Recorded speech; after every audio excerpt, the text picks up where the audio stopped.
రోజు ఒక సచ్చినోడు మన ఇంటికొచ్చి నేను అందంగా ఉన్నానని సావగొడుతున్నాడు. నేను ఆనికి మీరు పెద్ద పోలీస్ ఆఫీసర్ అని మస్తు కలరింగ్ ఇచ్చిన. మీరెళ్ళాని కుమ్మేయండే. ఎవడే ఆడు? నా పిల్లన్నంత మాట అంటాడా? నువ్వు వందం కొంటావని నేనే ఎప్పడం లేదు, ఆడోడే అనడానికి. ఆడి రోజు రానియే, ఆడికొంటది జీడి గింజలో జిల్లాటలో చుంకి పత్తి గింజలో. నువ్వేటే స్టెప్లు వేస్తున్నావు?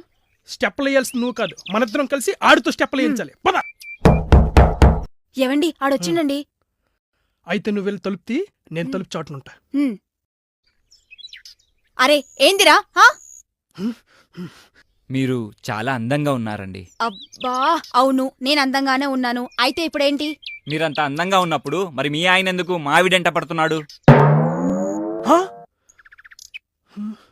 అమ్మ నాయన, రోజు వస్తుంది ఈడ. ఇప్పుడు నా పరిస్థితి ఏంటి?